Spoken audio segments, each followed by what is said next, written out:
इस कहानी की शुरुआत में हमें बर्ड आइलैंड को दिखाया जाता है, जहाँ सब खुशी से रह रहे होते हैं और अब वो सभी गुलेल की मदद से ट्रेवल करते हैं। रेड अब उन सभी का हीरो बन गया होता है और हर जगह उसी के पोस्टर लगे होते हैं। वहीं हमें दिखाया जाता है कि पिगी आइलैंड और बर्ड आइलैंड के बीच अभी भी छोटी मोटी लड़ाइयाँ चलती रहती है, जिसमें कोई कभी किसी के ऊपर केकड़े फेंकता है तो कोई पानी से हमला करता है। तभी हमें दिखाया जाता है कि पिगी आइलैंड पर एक बड़ा सा बर्फ का गोला आकर गिरता है, जो कि किसी अनजान आइलैंड से आया होता है। वहीं रेड, चक और बॉम्ब केकड़ों की सफाई कर रहे होते हैं। तभी वो देखते हैं कि पिग आइलैंड से कोई लेटर आता है, जिसमें लेनर्ड का मैसेज होता है कि अब हमें दुश्मनी बुलाकर सुलह कर लेनी चाहिए। लेकिन रेड को लगता है कि ये पिग की कोई नई चाल है, मगर तभी वहाँ और भी बहुत सारे बलून्स आते हैं, जिसमें सेम मैसेज लिखा होता है। सभी बर्ड इससे काफी खुश होते हैं कि अब लड़ाई नहीं होगी। लेकिन रेड इन सब से खुश नहीं होता, क्योंकि वो डर रहा होता है कि अगर पिग्स और बर्ड की लड़ाई खत्म हो गई तो सब उसे भूल जाएंगे और वो फिर से अकेला हो जाएगा। लेकिन बम और चक इससे बहुत खुश होते हैं कि अब हमारे पास बहुत फ्री टाइम होगा। फिर वो रेड को जबरदस्ती मजे करने के लिए लेकर जाते हैं। वहीं हमें 3 बेबी बर्ड को दिखाया जाता है, जो एक गेम खेल रहे होते हैं, जिसमें वो रोक्स को अंडे नहीं बोल पा रहे थे। इसीलिए एक बेबी बर्ड अपने घर से 3 अंडे लेकर आती है और उसकी जगह पर रख देती है। फिर वो वापस खेलने लग जाते हैं, लेकिन तभी वो अंडे पानी में चले जाते हैं। वहीं फिर हमें ईगल आइलैंड की लीडर जेटा को दिखाया जाता है, जो अपनी बेटी डेबी के साथ वहाँ रहा करती थी। लेकिन वो वहाँ के टेम्परेचर से परेशान हो चुकी थी, क्योंकि वहाँ हर तरफ बर्फ ही बर्फ होती है। इसीलिए वो इस आइलैंड से छुटकारा पाने के लिए बर्ड आइलैंड और पिगी आइलैंड पर कब्जा करना चाहती है। वो वहाँ हमला करने की तैयारी कर रही थी। तभी हमें पता चलता है कि लेनर्ड अपने ड्रोन की मदद से जेटा के बारे में इंफॉर्मेशन कलेक्ट कर रहा होता है। वहीं हमें दिखाया जाता है कि बम और चक रेड को लेकर स्पीड डेटिंग पर जाते हैं, लेकिन रेड वहाँ से जाने लगता है तो चक उसे रोक लेता है और उसे कहता है कि मैंने तुम्हारे घर की चाबी कहीं छुपा दी है और वो मैं तुम्हें तब तक नहीं दूंगा जब तक तुम हमारे साथ यहाँ नहीं रुकोगे। फिर रेड भी वहाँ एक टेबल पर जाकर बैठ जाता है, लेकिन वहाँ किसी के साथ भी कंफर्टेबल नहीं होता। तभी वहाँ सिल्वर आती है और वो उससे उसकी लाइफ के बारे में क्वेश्चन पूछने लगती है, लेकिन रेड उनका सही से जवाब नहीं देता,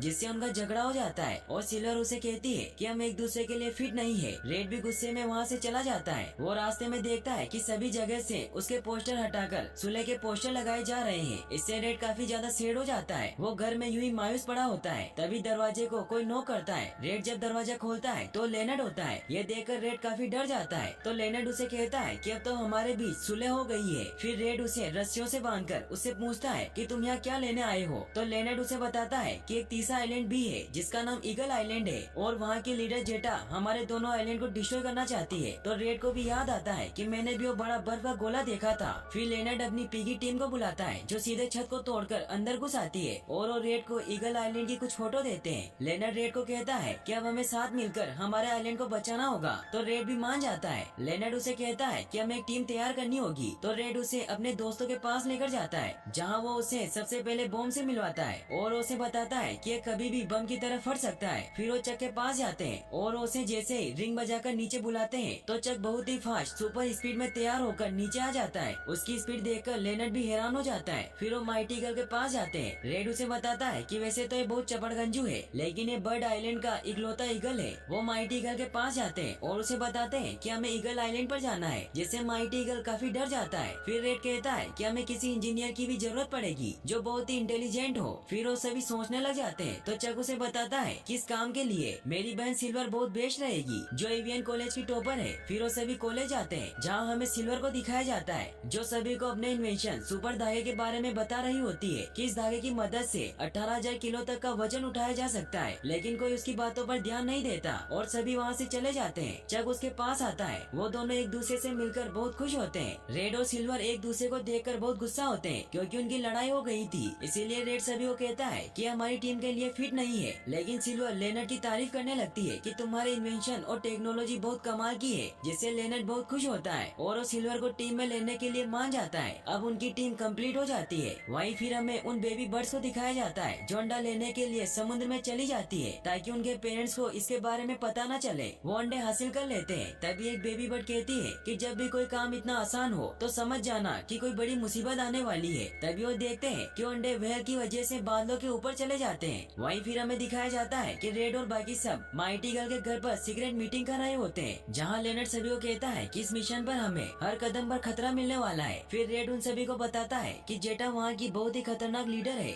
जो हमारे आइलैंड को डिस्ट्रॉय करना चाहती है। जेटा का नाम सुनते ही माइटी ईगल बहुत डर जाता है, जिससे उन सभी को उस पर शक होता है कि वो जेटा को जानता है। रेड फिर उन्हें अपना प्लान बताता है कि हम छुपते छुपाते ईगल आइलैंड जाएंगे और और महा हथियार के अंदर घुस जाएंगे और किसी तरह उस महा हथियार को तोड़ देंगे। इससे सिल्वर समझ जाती है कि रेड के पास कोई प्लान नहीं है, इसीलिए वो रेड से पूछती है कि ये महा हथियार है क्या और हम इसे कैसे तोड़ेंगे। तो रेड के पास इसका कोई जवाब नहीं होता। तो लेनर्ड कहता है कि ये एकदम सही कह रही है। सिल्वर फिर ईगल आइलैंड का नक्शा मांगती है, लेकिन तभी उन्हें कुछ आवाज सुनाई देती है और जब वो बाहर देखते हैं तो एक बर्फ का गोला उनकी तरफ ही आ रहा होता है। यह देखकर वो सब एग्जिट डोर की तरफ भागते हैं, लेकिन दूसरी तरफ भी रास्ता खत्म हो जाता है। मगर माइटी ईगल उन सभी को बचाकर वहाँ से निकल जाता है, जिससे उन सभी की जान बच जाती है। लेकिन तभी माइटी ईगल पहाड़ से टकरा जाता है और वो सभी नीचे गिरने लगते हैं। मगर तभी रेड को एक आइडिया आता है और वो सभी को नक्शा पकड़ने को कहता है, जिससे वो सभी बच जाते हैं। लेकिन तभी वो नक्शा भी फट जाता है। मगर तभी सिल्वर ऊपर जाकर उस नक्शे को अपने सुपर धागे से बांध देती है, जिससे वो फाइनली बच जाते हैं। मगर माइटी ईगल का घर टूट जाता है। बर्ड आइलैंड के सारे बर्ड इससे काफी डर जाते हैं। जेटा भी ये सब देख रही होती है, लेकिन वो बहुत गुस्सा होती है कि ये सब डरकर भाग क्यों नहीं रहे। तो उसे एक आइडिया आता है और वो साइंटिस्ट को इस बार आग से बने बर्फीले गोले बनाने को कहती है। वहीं हमें दिखाया जाता है कि रेड और उसकी टीम अपने आइलैंड को बचाने के लिए ईगल आइलैंड पर जाने की तैयारी करने लगते हैं। रेड सभी को कहता है कि आप सभी को आइलैंड छोड़ने की कोई जरूरत नहीं है, मैं सबको बचा लूंगा। और उन सभी को भी रेड पर पूरा भरोसा होता है। फिर वो वहाँ जाने के लिए लेनर्ड अपनी सबमरीन निकालता है, जो कि बहुत ही बड़ी होती है, जिसे देखकर सब हैरान हो जाते हैं। फिर वो सभी वहाँ से निकल जाते हैं। वहीं फिर हमें सबमरीन के अंदर दिखाया जाता है कि लेनर्ड उन सभी को अपने गैजेट गुरु गेरी से मिलवाता है। गेरी उन्हें अपनी पिगी गैजेट लैब में लेकर जाता है, जो कि बहुत ही बड़ी होती है। वो सभी को कहता है कि हम यहाँ बहुत सारे गैजेट बनाते हैं और उन्हें टेस्ट करते हैं। फिर वो उन्हें उनके लिए बनाए गए गैजेट दिखाता है, जिनमें सबसे पहला इनविजिबल स्प्रे होता है, जिसकी मदद से कोई भी इनविजिबल हो सकता था। रेड उसे पूछता है कि इससे हम कितनी देर तक गायब रह सकते हैं। तो कहता है कि इससे आप हमेशा के लिए गायब हो जाओगे। फिर वो उन्हें अपना दूसरा गैजेट दिखाता है, जिसे चक और बॉम्ब अपने ऊपर लगा लेते हैं। फिर उन्हें बताता है कि आग से बचने का स्पेशल फॉर्मूला है, जो पिग्स की नोजी से बना है। फिर वो उन्हें अपना लास्ट गैजेट दिखाता है, जो कि ईगल डिटेक्टर होता है। और वो जैसे ही उसे ऑन करता है तो उस गैजेट से अलर्ट साउंड बजने लग जाता है कि आसपास एक ईगल है। फिर उन्हें याद आता है कि हमारी टीम में एक ईगल भी है। इससे रेड को बहुत गुस्सा आता है और वो कहता है कि तुम्हारे सारे गैजेट बकवास है, और वो उस गैजेट को फेंकने लगता है। तो सिल्वर उस गैजेट को लेकर ऑफ कर देती है और वो रेड को साइड में ले जाकर समझाती है कि तुम हमेशा से ही लीडर रहे हो और ये बहुत ही कमाल की बात है, लेकिन अब हम सब भी तुम्हारी एक टीम है, इसीलिए तुम हम सब की मेहनत का मजाक मत उड़ाओ। रेड भी उसकी बात समझ जाता है और वो गेरी को कहता है कि तुम्हारे गैजेट कमाल के हैं और हम कैसे न कैसे करके इन्हें अपने मिशन में यूज कर ही लेंगे। वहीं फिर हमें उन बेबी बर्ड को दिखाया जाता है, जिन्हें अंडे हासिल करने का कोई आइडिया नहीं आ रहा था। तभी उन्हें एक आइडिया आता है और वो दो बर्ड अपने एक दोस्त में बलून की तरह हवा भर देते हैं, जिससे वो ऊपर जाने लगते हैं, लेकिन वो अंडे हासिल नहीं कर पाते और वो स्पेस में पहुंच जाते हैं। वो पूरे स्पेस का चक्कर लगाकर वापस नीचे गिरने लगते हैं, जिससे वो अंडे हासिल कर लेते हैं। लेकिन वो नीचे एक छोटे से टापू पर जाकर गिरते हैं, जिससे वो अंडे एक एनाकोंडा के ऊपर चले जाते हैं। वहीं फिर हमें जेटा को दिखाया जाता है, जिसके साइंटिस्ट ने लावा से बॉल बनाने की तैयारी कर ली होती है, लेकिन जब वो उसका टेस्ट करते हैं तो फेल हो जाते हैं। और वो साइंटिस्ट कहता है कि मुझे इन्हें ठीक से बनाने के लिए 2 हफ्ते चाहिए। तो जेटा उसे कहती है कि मुझे इंतजार करना पसंद नहीं है और तुम तो जानते हो कि तुम्हारे साथी स्टीव के साथ मैंने क्या किया था, इसीलिए अगर तुमने कल तक आग से बने बर्फीले गोले तैयार नहीं किए तो तुम्हारी भी वही हालत होगी। इससे वो काफी डर जाता है। वहीं हमें दिखाया जाता है कि वो रेड के मिशन के मुताबिक ईगल आइलैंड पर चुपके से पहुंच जाते हैं, जहां वो सभी अपनी बहुत ही दासू एंट्री मारते हैं। तभी माइटी ईगल उन्हें कहता है कि मैं तुम्हारे साथ नहीं चल सकता,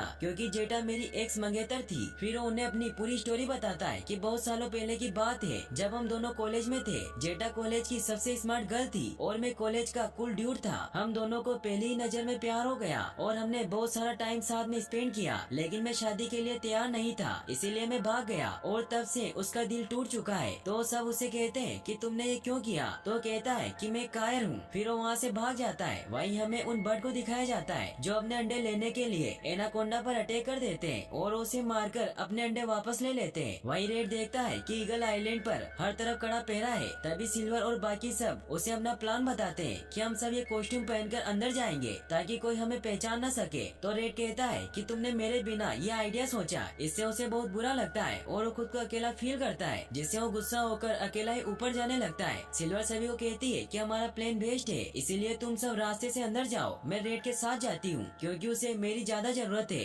फिर वो उसके पीछे जाती है। रेड उसे वापस जाने को कहता है तो सिल्वर उसे कहती है कि तुम हमेशा से दूसरों से दूर क्यों रहना चाहते हो। तो रेड उसकी बातों पर ध्यान नहीं देता और वो ऊपर चढ़ने लग जाता है। वहीं लेनर्ड और बाकी सब उस कॉस्ट्यूम में बैठ जाते हैं और पेडल की मदद से उसे चलाने लगते हैं। वो एंट्री गेट पर जाते आते हैं जहाँ लेनर्ड ईगल की आवाज में बात करता है और उन्हें कहता है कि मैं काम पर नया आया हूँ, जिससे उन गार्ड्स को पहले तो उस पर शक होता है, लेकिन जब वो उसे चेक करते हैं तो उन्हें कोई भी गड़बड़ नजर नहीं आती, इसीलिए उसे अंदर जाने देते हैं। वहीं सिल्वर और रेड भी उस महा हथियार के ऊपर पहुँच जाते हैं। रेड उसे बताता है कि वहाँ नीचे महा हथियार का मेन वायर है और हमें उसे ही काटना है, लेकिन सिल्वर उसे समझाती है कि नीचे बहुत सारे गार्ड है और वो हमें जिंदा ही मार देंगे, लेकिन रेड उसकी नहीं सुनता और बिना रस्सी बांधे ही नीचे कूद जाता है। सिल्वर भी उसे बचाने के लिए नीचे कूद जाती है, जिससे रेड बीच में लटक जाता है। फिर सिल्वर उसकी मदद करती है, लेकिन तभी रेड का एक पंख नीचे गिरने लगता है। सिल्वर उस पंख को पकड़ने के लिए नीचे कूद जाती है ताकि गार्ड्स उस पंख को न देख सके। सिल्वर उस पंख को पकड़ लेती है, लेकिन तभी रेड वहाँ नीचे जाकर वायर काट देता है, मगर वो वायर माइक्रोवेव का होता है, जिससे गार्ड्स उन दोनों को पकड़ लेते हैं। वहीं लेनर्ड और बाकी सब सीक्रेट रूम में जाने की कोशिश करते हैं। वहाँ एक सिक्योरिटी लॉक लगा होता है, जिससे वो अंदर नहीं जा पाते। तभी वहाँ उन्हें किसी के आने की आवाज आती है, इसीलिए वो छिप जाते हैं। तभी वो देखते हैं कि गार्ड के पास रखे कार्ड से ही डोर खुल सकता है, इसीलिए वो उसे हासिल करने के लिए उस गार्ड के पीछे पीछे बाथरूम में चले जाते हैं। चक गार्ड का कार्ड पकड़ लेता है, लेकिन तभी वो गार्ड जाने लगता है, जिसकी वजह से वो कार्ड बहुत ही स्पीड में उस गार्ड के सर पर लगता है, जिससे वो बहुत ही बुरी तरीके से घायल हो जाता है। इसका फायदा उठाकर वो कार्ड हासिल कर लेते हैं। वहीं हमें उन बेबी बर्ड्स को दिखाया जाता है जो अंडे लेकर वापस बर्ड आइलैंड पर पहुंच जाते हैं, लेकिन तभी वहाँ दूसरे पिग आकर उन्हें बताते हैं कि पिगी आइलैंड है। वहीं लेनर्ड और बाकी सब उस महा हथियार तक पहुंच जाते हैं। तभी चक भी बाहर देखने के लिए ऊपर जाने लगता है, जिससे उस कॉस्ट्यूम की बॉडी डांस करने लगती है। पहले तो वो काफी डर जाते हैं, लेकिन तभी दूसरे ईगल भी उनके साथ डांस करने लगते हैं। तभी चक देखता है कि गार्ड्स ने सिल्वर और रेड को पकड़ लिया है, जिससे उन्हें बचाने जाने के लिए बहुत फास्ट पेडल मारता है, जिससे वो पूरा कॉस्ट्यूम फट जाता है। लेकिन सभी डांस करने में बहुत बिजी होते हैं, इसीलिए उन्हें कोई नहीं देखता और वो सेफली वहाँ से बाहर निकल जाते हैं। वहीं रेड और सिल्वर को बर्फ में जमा दिया होता है। सिल्वर उसे कहती है कि तुम्हारी वजह से हम पकड़े गए। तभी जेटा वहाँ आ जाती है और वो उन्हें कहती है कि तुम मुझे नहीं रोक सकते। फिर वो उन्हें अपना प्लान बताती है कि मैं तुम्हारे आइलैंड को तोड़कर वहाँ अपना पर्सनल पार्क बनाऊंगी, जिसके लिए मुझे वहाँ से बर्ड्स और पिग्स को हटाना होगा। फिर वो पिग और बर्ड आइलैंड पर हमला करवा देती है, जिससे हर जगह तबाही मच जाती है। रेड उसे कहता है कि ऐसा मत करो, वहाँ हजारों मासूम बर्ड और पिग्स रहते हैं। तो जेटा उसे कहती है कि मैंने तुम्हें इतने सारे मौके दिए, लेकिन पता नहीं कि तुम सब वहाँ से क्यों नहीं भागे। जिससे रेड को याद आता है कि उन सभी बर्ड ने उस पर भरोसा किया था, इसीलिए वो आइलैंड छोड़कर नहीं गए थे। वहीं हमें माइटी ईगल को दिखाया जाता है, जो अपने टूटे हुए घर में जाता है, जहाँ वो नाश्ता करने लगता है, लेकिन तभी उसे अपनी और जेटा की तस्वीरें दिखाई देती है। वहीं अब रेड को भी रियलाइज हो जाता है कि ये सब मेरी वजह से हुआ है, क्योंकि मैं सिर्फ अपने ही बारे में सोच रहा था कि अगर मैं अपने आइलैंड का हीरो नहीं रहा तो सब मुझे भूल जाएंगे। तभी वहाँ जेटा सभी को कहती है कि अब वक्त आ गया है इस बर्फीले आइलैंड को बाय बाय कहने का।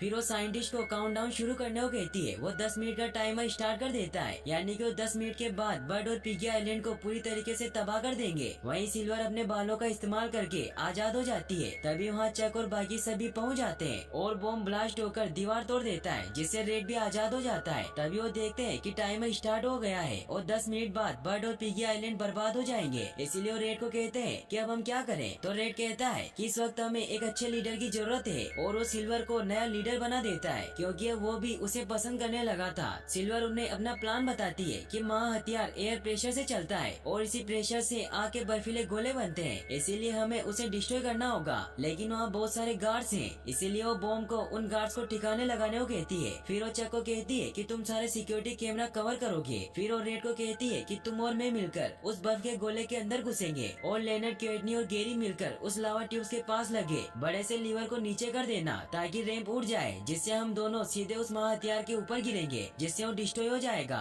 फिर वो सभी अपने अपने काम पर लग जाते हैं। सबसे पहले चक सारे कैमरास को पेपर की मदद से कवर कर देता है और गार्ड्स को भी ऐसे शो करता है कि सब नॉर्मल है। वहीं बम एक ग्लास ट्यूब के पीछे छिप जाता है, लेकिन सभी गार्ड्स उसे देख रहे होते हैं, इसीलिए सभी गार्ड्स उसके पास आते हैं और तभी वो खुद को ब्लास्ट करने के लिए कहता है कि मैं अब तुम सबकी छुट्टी कर दूंगा, जिससे उन सभी को लगता है कि जेटा ने उन्हें छुट्टी दे दी है, जिससे वो सभी डांस और मजे करने लगते हैं। वहीं लेनर्ड और उसके दोस्त उस लीवर की तरफ बढ़ रहे होते हैं। वहीं जेटा को उसकी बेटी आकर बताती है कि रेड और सिल्वर कैसे भाग गए हैं। ये सुनकर जेटा सभी को उन्हें ढूंढने को कहती है। वहीं रेड और सिल्वर ऊपर पहुंच गए होते हैं, जहां बर्फ के गोले बनते हैं। फिर वो दोनों एक गोले में कूद जाते हैं। वहीं लेनर्ड और उसके दो साथी भी लीवर तक पहुंच गए होते हैं। तभी गेरी लावा बॉल से टकराने की वजह से नीचे लटक जाता है। वहीं सिल्वर और रेड भी बहुत तेजी से नीचे आ रहे होते हैं। सिल्वर लेनर्ड को लीवर नीचे खींचने को कहती है। लेनर्ड लीवर को नीचे खींचने लगता है, लेकिन तभी वो लीवर टूट जाता है और अब सिर्फ लॉन्च में 1 मिनट ही बचा होता है। लेनर सिल्वर को बताता है कि लीवर टूट गया है, तो रेड उसे कहता है कि तुम वहाँ ईगल गैजेट रख दो, हम दोनों पहुँचने ही वाले हैं। लेनर चक को फोन लगाता है और वो उसे गैजेट का बैग लाकर देने को कहता है। चक फुल स्पीड में आता है और वो बैग लेनर की तरफ फेंक देता है। वो कुछ भी करके उस गैजेट को वहाँ रख देते हैं, जिससे रेड और सिल्वर उस बॉल की मदद से सीधा उस मशीन पर जाकर गिरते हैं। लेकिन उस महा हथियार को कुछ नहीं होता।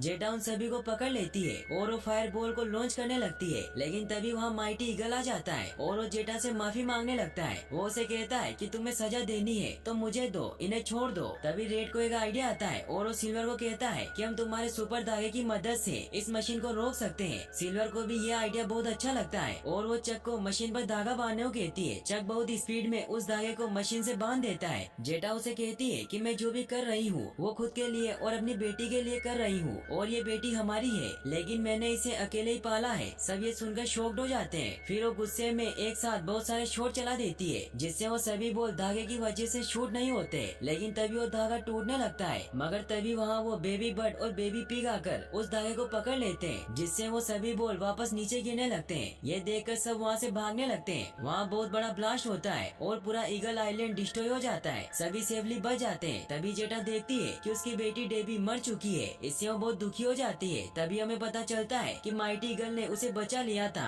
इससे जेटा भी उसे माफ कर देती है। फिर हमें दिखाया जाता है कि माइटी ईगल और जेटा की शादी होती है, जिससे सभी बहुत खुश होते हैं। फिर सभी कहते हैं कि रेड ही हमारा असली हीरो है, जिसने हमारी जान बचाई है, जिससे वो भी बहुत खुश होता है। तभी वो देखता है कि सिल्वर वहाँ से जा रही है। यह देखकर वो सिल्वर के पास जाता है और उसे वापस लेकर आता है। फिर वो सभी को कहता है कि हीरो मैं नहीं हूँ, हीरो हमारी टीम है और अगर ये नहीं होती तो हम कुछ भी नहीं कर पाते। फिर वो अपनी टीम के सभी मेंबर को थैंक्स कहता है। रेड फिर गेरी को सरप्राइज दिखाने को कहता है, जो कि उनकी सुपर टीम का स्टेचू होता है। फिर रेड सभी को कहता है कि यही आपके असली हीरो हैं। तो सभी कहते हैं कि इससे हमारा प्यार तुम्हारे लिए और भी ज्यादा बढ़ गया है। फिर वो सभी पार्टी करने लगते हैं। वहीं फिर हमें दिखाया जाता है कि वो तीनों बेबी बर्ड अपने अंडों के पास जाती है और वो अंडे जैसे ही टूटते हैं तो उनमें से बर्ड की जगह एनाकोंडा के बच्चे निकलते हैं। इसका मतलब ये होता है कि वो अंडे एनाकोंडा के अंडों से चेंज हो गए थे। इससे वो सभी बेबी बर्ड बहुत परेशान हो जाते हैं। तभी कोई उनका डोर नॉक करता है। वो और कोई नहीं बल्कि वही एनाकोंडा होता है जो अपने बच्चों को लेने आया होता है। फिर वो उन बेबी बर्ड को उनके बच्चे दे देता है और वो उसे उसके बच्चे दे देते हैं, जिससे वो तीनों बहुत खुश होते हैं। लेकिन तभी वो छोटे बच्चे वापस पानी में चले जाते हैं और यहीं पर ये मूवी एंड हो जाती है।